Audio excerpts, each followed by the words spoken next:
Olá pessoal, eu sou a Mariana Ventura, fisioterapeuta da Ibramed e hoje a gente vai conversar sobre fotobiomodulação e trouxemos um convidado muito especial para a gente poder fazer um bate-papo sobre esse tema. Eu vou pedir para o professor Pinfield se apresentar um pouco e aí a gente começa a conversa sobre o tema. Obrigado, Mari. Obrigado, Ibramed, pelo convite. É sempre um prazer estar aqui conversando com vocês. Eu sou o Carlos Eduardo Pinfield, professor da Universidade Federal de São Paulo, do curso de fisioterapia, e também orientador do programa de pós-graduação em Ciências do Movimento Humano e Reabilitação da Unifesp. Sim. Professor Pinfield, você pode contar para a gente um pouco da sua experiência com fotobiomodulação? Sim, desde quando me formei. Eu já me formei e já fui fazer meu mestrado com fotobiomodulação, que na época era terapia laser de baixa intensidade e era terapia laser de baixa potência. Na verdade, teve uma discussão de nomes aí, e aí foi mudando para fotobiomodulação. Mas já começou o interesse dali em trabalhos com enxertos em retalhos de animais, na cirurgia plástica, com o intuito de ver aumento de perfusão vascular. Já me interessava pelo fato que eu tentava fazer esse link da cirurgia plástica com a ortopedia. Sempre tentei fazer esse link tecidual, né? E daí não parei mais. Então o interesse meu vem desde o mestrado e aí segui na linha de pesquisa com fotobiomodulação. Só que de um tempo para cá, nos últimos 10 anos, a gente tem voltado isso a uma parte somente de aplicação clínica. Então, o meu background inicial é experimental e depois ele é clínico. Então, a gente tenta translacionar a ideia do que a gente fez experimental, não os estudos perfeitamente translacionados, porque não é sempre que consegue se fazer, mas a proposta de translacionar experimental para humanos. Então, é isso que a gente faz hoje. Entendo. E você pode contar um pouco pra gente sobre o que é a fotobiomodulação?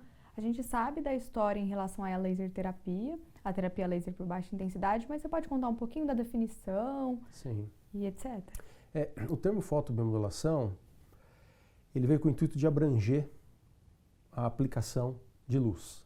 Porque quando começou a terapia laser de baixa intensidade, se confundia intensidade com potência, e aí começou a terapia laser de baixa potência e também gerava-se uma confusão, né? E depois veio até o termo laser terapia, que não foi muito bem aceito pelo laser. E com o decorrer dos anos, os equipamentos foram mudando. Então o termo laser foi deixando um pouco de lado. Poucos equipamentos são de laser propriamente dito hoje em dia. A maioria é LED e diodo, alguns são de laser.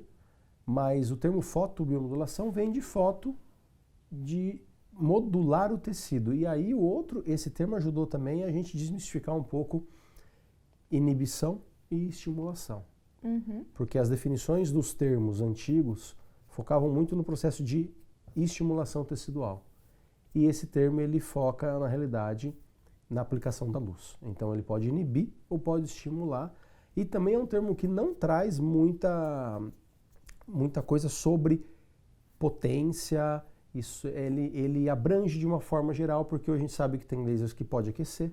Antigamente não se falava nada disso. Então, assim, com o passar dos anos foi evoluindo o termo e a tendência, como quase em tudo na área da saúde, é deixar os termos mais abrangentes para não cometer o erro de colocar um nome muito específico na área, né? Sim. Então, querendo ou não, o termo de fotobiomodulação significa aplicar a luz para gerar um efeito tecidual? Exatamente. É modular. Então, esse termo de modular é transformar o tecido.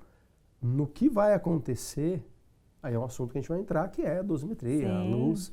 Mas o modular significa eu estou tentando mudar o tecido para alguma coisa. Entendo. E a gente pode comentar um pouco sobre os efeitos, sobre o que acontece nesse tecido com a luz? Sim. Enfim. Assim, falando de uma forma um pouco mais simples, quando nós colocamos luz no tecido, e essa luz especificamente de fotomodulação, nós temos comprimentos de ondas, né? Que vão do espectro visível, não vou entrar em detalhe porque tem espectros ultravioletos, espectros de cor azul, amarelo, mas o espectro visível, e do espectro infravermelho. 770 nanômetros é o que divide esse espectro. Tanto que tem laser de 780, que é um laser que a gente brinca que ele fica em cima do muro. Ele não sabe se ele é infra ou se ele é visível. Mas o que acontece quando a gente aplica uma luz dessa no tecido?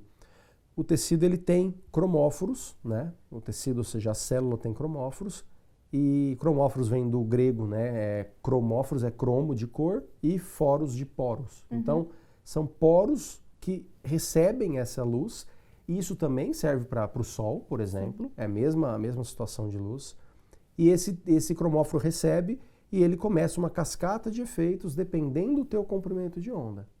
Então aí nós temos que os lasers visíveis, aí podemos falar que gira em torno da faixa dos mais utilizados aí, abrangendo um pouco todas as áreas, de 540, 400 e pouco, até 770. Como eu trabalho com músculo esquelético, especificamente, a gente fica numa área um pouco mais, um espectro menor, que é 660 até 780, 770. Sim. Quando vai para estética, essa área desce um pouquinho mais. Sim. Alguns estudos também trabalham com laser azul, tal, então isso existe. E de acordo com o comprimento de onda, você consegue estimular ou o tecido mais superficialmente, que são os visíveis, ou seja, os lasers que você tem cor propriamente dita. Sim. E esse tecido ele tende a absorver pela hemoglobina, pela melanina, flavinas, porfirinas, e tem vários receptores que captam essa luz na superfície, sobrando menos energia, menos potência para a superfície abaixo. Quando nós falamos um laser infravermelho, que são os lasers acima de 770, aí os mais conhecidos 904, 810, 850, 830, ele já não tem essa absorção tão grande na superfície. Então ele começa a sobrar potência na superfície abaixo. Sim. Então é importante que esses lasers tenham um efeito diferente. Mas nós não podemos garantir que ele só ocorre nessas faixas. Sim. A grande maioria do efeito do visível acontece mais superficialmente e o infravermelho mais profundamente. Essa cascata de efeitos, ela ocorre de acordo com o tecido que você aplica. Um exemplo. Sim. Muita gente que não tem muito conhecimento na área de fotomodulação, a primeira pergunta que vem à cabeça é: qual é o efeito do laser? Sim. O efeito do laser, ele não existe um efeito do laser específico. Porque assim, se eu estou aplicando laser num tecido muscular, ele vai ter uma cascata de efeitos que gera efeito nas células musculares. Ou seja, o principal efeito do laser é aumento da atividade mitótica, ou seja, ele dá mais energia, porque a fotomodulação nada mais é do que onda eletromagnética que você estimula o tecido e você dá energia para se trabalhar. E aí nós vamos lá na cadeia respiratória mitocondrial, o complexo 1, 2, 3, 4, 5, que a gente não precisa aprofundar tanto, mas esse efeito ocorre principalmente na cascata no complexo 4, né? E é onde tem a ATP principalmente. Só um parênteses, já tem estudos mostrando também que ele pode ter efeito no complexo 1, 2 e 3. Tá? Mas o 99% dos estudos é complexo 4. Tá? E aí ele gera um efeito de acordo com o tecido que é estimulado. E aí nós temos tecidos que recebem melhor essa luz, tecidos que não recebem tão bem essa luz, e o aspecto dosimétrico, que é o que determina o quanto esse tecido vai trabalhar ou não. Ainda bem que você entrou nesse assunto. Você pode contar pra gente um pouco sobre a dose dependência? Vamos lá, vou tentar ser breve, tá? A dose do laser, lá atrás, aí eu tô falando no Brasil, tá? Nós tínhamos o conhecimento de dosimetria por joule por centímetro quadrado. A literatura foi evoluindo um pouco e conversando um pouco mais em joules, que é um termo mais fácil de se conversar, tá? A dose-resposta, o efeito do laser, ele segue uma lei de Ardent-Schutz, que é uma lei da química, bioquímica, né? Não é uma lei da fotobiomodulação. E ela é dada em joules, essa lei. Apesar que o que diferencia é só o ponto de aplicação. Joules no quadrado ou joule. Mas essa lei, ela fala o quê? Que você vai ter um momento do tecido em que você estimula e chega num limite de estímulo em que ele pode inibir se você continuar estimulando esse tecido. Para inibir, ele tem que passar do processo de quedas base. A queda do processo não quer dizer que ele está só inibindo. Inibir é fazer ao contrário, ou seja, ele tem que passar daquele efeito. Então nós podemos atingir esses dois processos, tanto de estimulação quanto bioinibição, pela dose. E também pelo comprimento de onda. Tá? Mas a dosimetria, ela mudou muito com o passar do tempo. Quem estudou, quem é fisioterapeuta aí desde na minha geração, nunca tinha ouvido falar em dosimetria acima de 8 joules por centímetro quadrado. Era muito difícil encontrar isso em literatura. 8 joules por centímetro quadrado era quase que você cometer um um crime. Um crime na literatura. E hoje não. Hoje a literatura dosimetria vai até de... Quanto você quiser, você encontra a dosimetria hoje em dia, né? Então houve essa transformação na forma de entender a dosimetria, porque também as indústrias melhoraram os equipamentos. E aí nós estamos falando de equipamentos com potências maiores e que também gerou um outro aspecto nesse ponto, né? Antigamente os lasers de hélio neônio, a potência era 5 miliwatts, era a potência de um laser point. Então você tinha um outro espectro dosimétrico, completamente diferente. Então é por isso que eu deixo um recado aqui interessante, que tem que estudar a fotobiomodulação. Ela vem em mudanças, cada ano vem mudando algumas coisas e não dá pra gente cair de paraquedas no momento atual sem compreender o que gerou de mudança nesse processo todo, né? Então a dosimetria é o aspecto mais complicado, mais complexo e que dá pra gente discutir, e também ela guarda as proporções com a área ortopédica, musculoesquelética e a área de estética. Também tem as dosimetrias diferentes nesse aspecto, né? Porque o meu objetivo é outro. Sim, até porque a gente sabe que na parte de ortopedia, geralmente a gente tem uma lesão e a gente quer melhorar esse tecido, a gente quer realizar um reparo tecidual ou uma analgesia. São os dois principais objetivos. Já na parte da estética, a gente pensa bastante no rejuvenescimento desse tecido, dessa pele, o próprio tratamento de acnes, rosáceas, melasmas, enfim, a utilização da luz com uma outra finalidade, mas tudo dentro do mesmo guarda-chuva. Exatamente. Por isso eu falo, eu trabalho só com musculoesquelética. Então a gente vê, a gente assiste, às vezes estuda algumas coisas sobre a parte de estética, a gente observa que é completamente diferente a forma de aplicar. Né? Mas o equipamento em si, a fotobiomodulação, é a mesma. A base ela é física, né? Ela não muda. Física pura. E a gente pode conversar um pouquinho sobre parâmetro? Sim. Você pode contar pra gente a principal diferença entre LED e laser? Sim. Só para relembrar, o laser foi os primeiros a aparecerem, né? O laser de hélio neônio era um laser muito famoso, laser de rubi, muito antigamente, não se faz, mas tornaram-se equipamentos caros para se fazer. Hoje, salvo engano, posso estar enganado, não tem empresa que produz laser propriamente dito, tá bom? Aqueles lasers de hélio neônio, laser na faixa do visível, não se produz. E os LEDs começaram a surgir há mais de 10 anos já no Brasil, cientificamente é bem mais que isso, e começaram a estudar o LED nas superfícies, ou seja, estudos com tecidos mais superficiais. Porque guardam proporções diferentes. Quando a gente pega um diodo, por exemplo, que ocupou o lugar do laser, é um laser, podemos falar, o diodo ele tem características de potências, não que sejam limitadas, mas de acordo com a fabricação, quanto maior a potência do equipamento, mais caro ele se torna, porque mais peças importantes você tem que colocar ali dentro, podendo dizer dessa forma, entendeu? Então, os LEDs sempre foram luzes, podemos usar o termo frágil no sentido assim, são luzes menos profundas do que os diodos. E hoje já se tem estudos um pouco mais com LED infravermelho, mas eu ainda não consigo garantir que, para a musculoesquelética, nós temos um efeito tão interessante do LED na profundidade quanto nós temos do LED para a superfície. Tem muitos estudos comparando laser e LED na superfície com LEDs e laser visíveis, que são muito parecidos o efeito, só que na profundidade a tendência é ele ter um efeito menor. Por quê?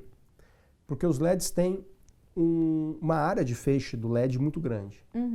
Nós não temos LEDs com área de feixe pequenininhas para concentrar a energia. Consequentemente, você tem que ter uma potência grande também. Então, se você tiver um LED com potência baixa, você vai espalhar muito essa pouca energia que está dando. Então, a tendência é que ele tenha menos efeito. A tendência, tá? Então, a potência ela é determinante nesse aspecto. Tanto que quem está assistindo pode saber que, quando eu vou comprar um LED, geralmente o LED as potências são mais altas do que os diodos comerciais. Aí. Agora estão começando os diodos terem potências maiores, porque tem os clusters, os equipamentos um pouco mais sofisticados. Mas o LED tem que ter uma potência alta para poder ter essa superfície maior. Tá? Em relação a esses parâmetros, o combustível de onda a gente já comentou, né? O laser LED é a característica em si, tá? E nós temos um que diferencia, que é o 904, que é um laser super pulsado. Então tem muita gente que não entende isso, muito. Então, porque assim, é um laser que ele já é super pulsado, ele tem uma potência de pico em watts, não é em miliwatts. Os outros diodos são em miliwatts. Sim. Então, um exemplo, vou comprar um laser de 830 nanômetros, 850. Ele tem uma potência de 100 miliwatts, vai. Se eu for avaliar um 904, ele tem uma potência, aí depende do aparelho, de 70 a 90 miliwatts de potência média. Mas ele tem picos de watts, 7, 8, 9 watts de pico. O que são lasers completamente diferentes. Sim. Né?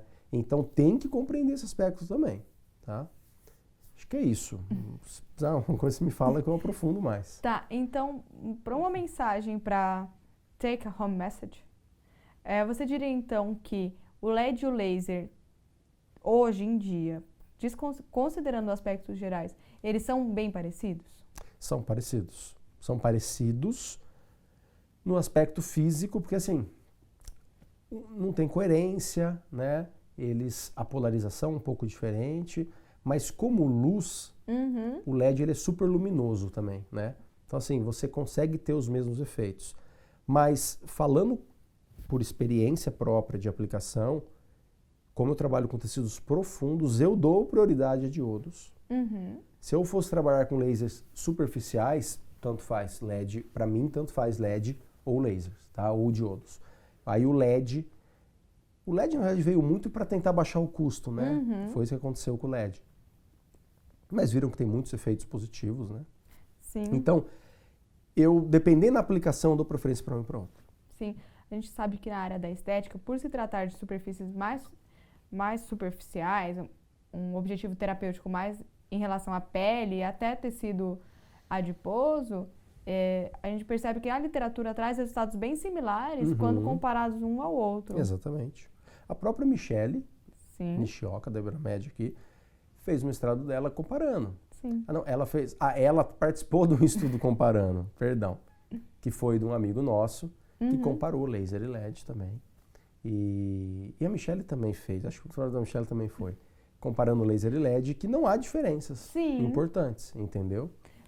Você pode contar um pouco pra gente sobre o ILIB, sobre os efeitos dele? Claro. E o ILIB é bem discutido, né? Sim. Porque é um equipamento novo, podemos dizer assim, né? Sim. Novo aqui no Brasil, ele é um equipamento já... Equipamento não. Uma técnica. Vamos falar assim, é uma técnica, porque não é um equipamento especificamente. É uma técnica intravenosa, feita na Rússia.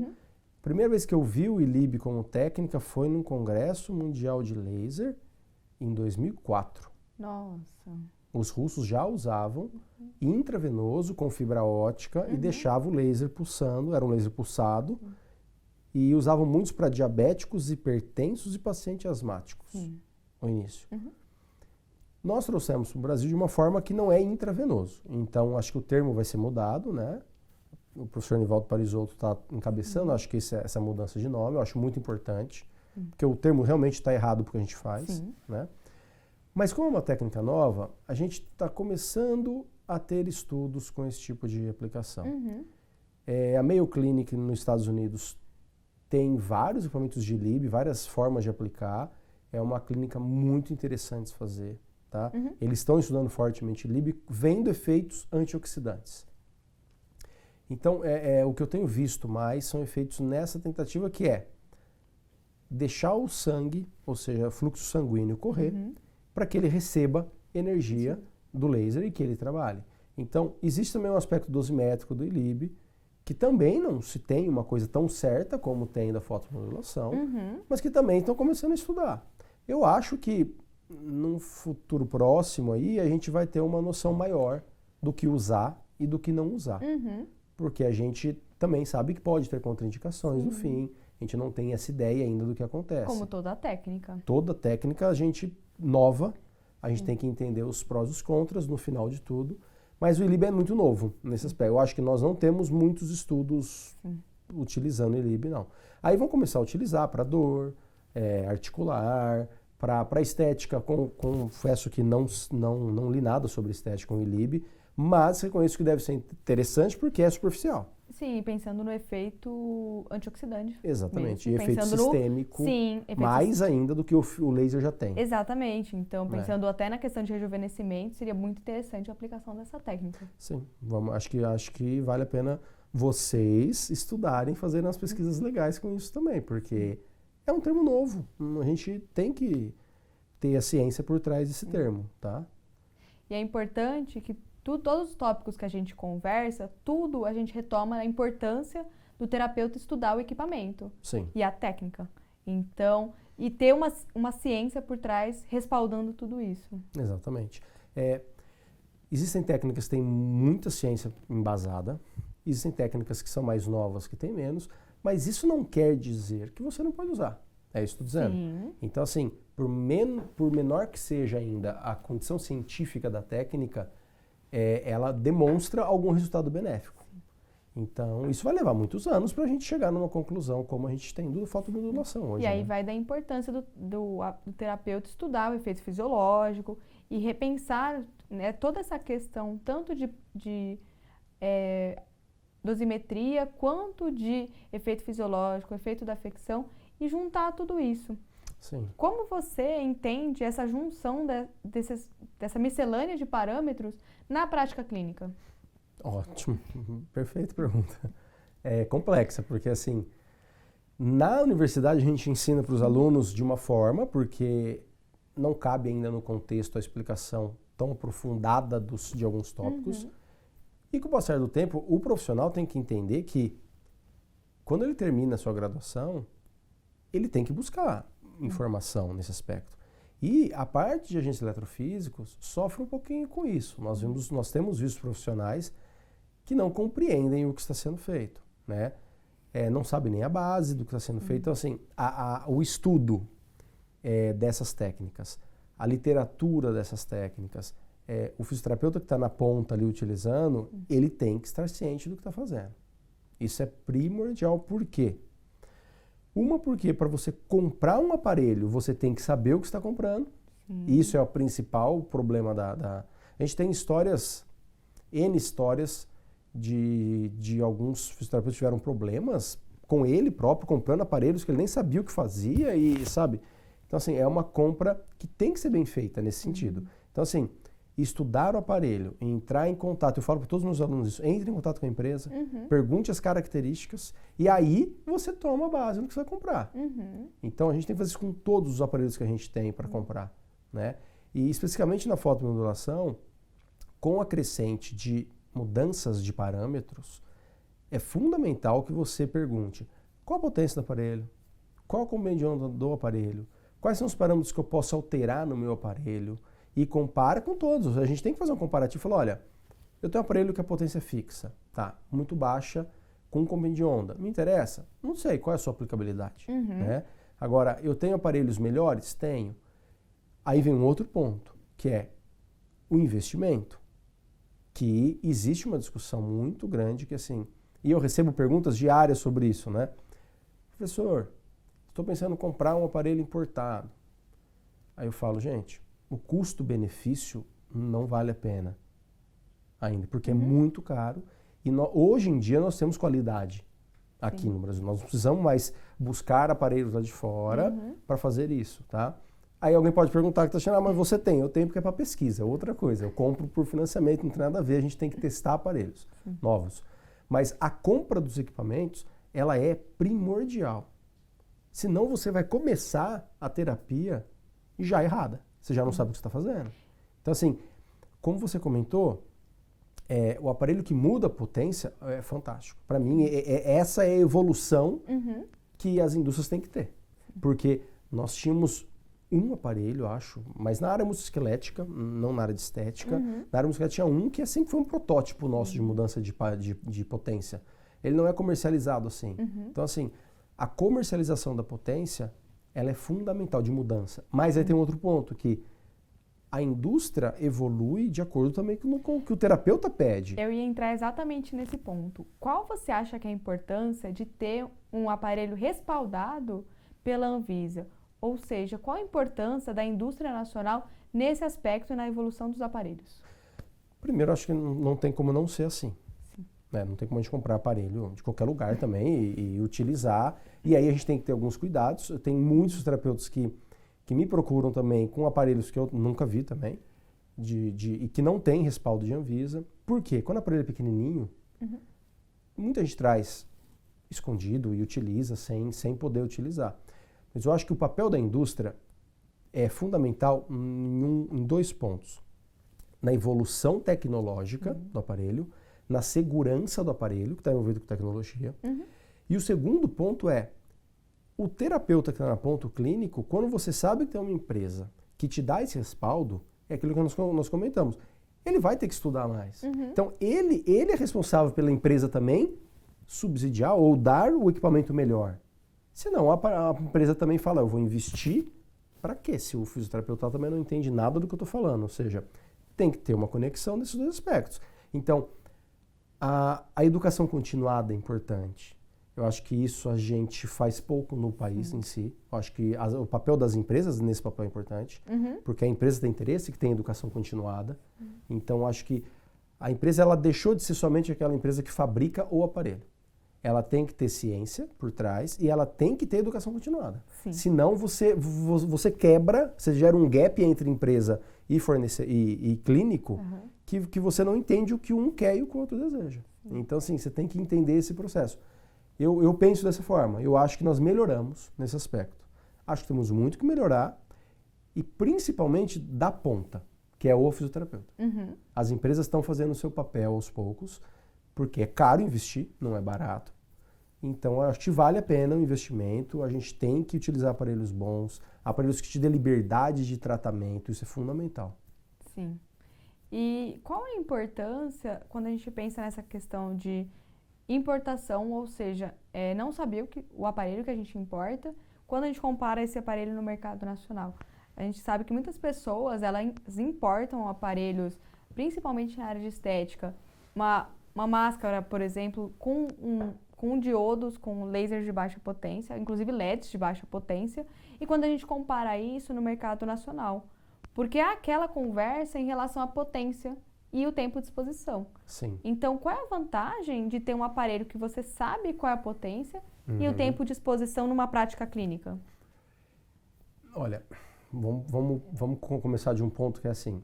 Primeiro, quando a gente compra qualquer tipo de produto, seja ele, vou comprar um tênis, por exemplo. Se eu compro um tênis de uma marca que é conhecida pela qualidade, eu estou comprando o respaldo de ter algo em que eu possa reclamar. Sim. Isso é o primeiro ponto. Então, se meu tênis estragar, isso já acontece com muita gente que já vê, comprei um tênis da marca tal, estragou em um mês, eu mandei um e-mail, eles me deram outro novo. Entendeu? Isso é respaldo. Então, assim, quando eu tenho uma empresa por trás sólida, eu sei que eu estou comprando um aparelho em que eu tenha condições de que se por acaso algum dia der algo errado no meu tratamento, eu tenho o respaldo que eu comprei de uma empresa, que é da Anvisa, comprei de uma empresa que sabe o que está fazendo. Sim. Agora, se eu tenho alguma coisa, algum tratamento e que dá algum problema no paciente, e esse paciente vai atrás, você tem um equipamento que a gente não sabe nem onde que é, nem liberação tem de Anvisa, aí você arrumou o problema para sua cabeça, né? Além de responder oficialmente, você tem que responder porque esse aparelho está aqui. Sim. Então, primeiramente, tem que ter liberação, não tem jeito. Tem muitos aparelhos de fora do Brasil que não tem liberação para o Brasil. Isso é sério, a gente tem que ver. O outro papel é que quando a empresa faz um produto de qualidade, e aí a gente está conversando de potência, que você me perguntou. Se eu tenho áreas grandes de tratamento, né, e eu vou aplicar 70, 30, 40 diodos, LEDs, o que você quiser. Se eu tenho potências muito baixas entre cada um desses LEDs, eu não tenho como somar essa potência em uma só. Então, o cluster não é um aparelho em que eu somo a potência e ela sai a potência somada de lá. Sim. Eles têm a potência geral somada porque ele tem que distribuir para cada um desses LEDs. Então, quanto maior a potência de cada LED, e aí maior, não podemos falar que quanto maior, melhor, né? Sim. Então, assim, quanto maior a potência desses LEDs, menor é o tempo de tratamento. E com efeito, porque se eu tiver uma manta de 100 LEDs, de 10, 8 miliwatts cada um, a chance de eu ter um efeito é menor e eu vou ter que usar um tempo muito prolongado. E tempo muito prolongado, para lembrar daquela curva bifásica, tempo muito prolongado com potência baixa, você também não estimula e nem inibe. Você fica na mesma. Então, a potência ela determina tanto o efeito quanto o tempo. Então, é importante que você procure aparelhos que tenham essa característica também. Tá. E a gente pode conversar um pouco sobre a importância de um cluster, porque o tratamento com cluster hoje em dia é muito em alta. Mas muita gente não se preocupa com a questão da distribuição dos LEDs ou dos diodos dentro do aparelho. Qual é a importância dessa distribuição na aplicação? Vamos lá. Essa pergunta é bem técnica, uma pergunta bem válida, porque quem vai comprar muitas vezes não faz essa analogia com nada. O cara não sabe o que está acontecendo. Então, é importante porque quando eu tenho um cluster, vamos supor o cluster aqui, eu tenho 4 diodos, ou 5, assim, espalhados. O que eu estou fazendo?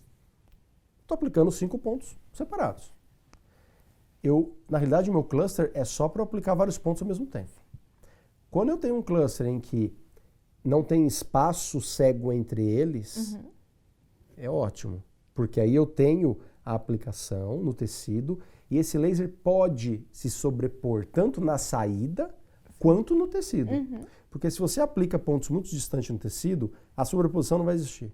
Se você aplica eles próximo, a sobreposição pode nem acontecer na saída do laser, mas ele pode acontecer no tecido, o que é um acúmulo de dose, o que é interessante para se fazer. Então, o cluster tem umas características que você tem que procurar também isso. Não adianta você comprar pontos esparsos em que você é como se estivesse pegando uma caneta normal e aplicando sozinho. Né? Então, a diferença do cluster é essa. A gente tem que compreender esse processo de sobreposição tecidual ou sobreposição do aparelho, que também é melhor ainda.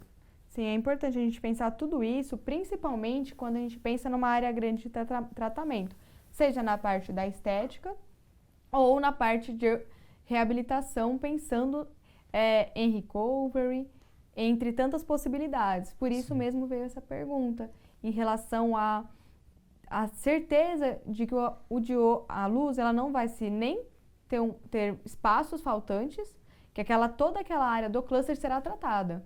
Então, a pergunta veio muito nesse sentido, de qual a importância clínica desse fato. E porque uma coisa mais técnica ainda é que o cluster, a gente trabalha por área do cluster. Então, se você tem um laser com cluster, com diodos espaçados ou LEDs espaçados, você não está trabalhando com a área do cluster, você está trabalhando com a área do seu LED.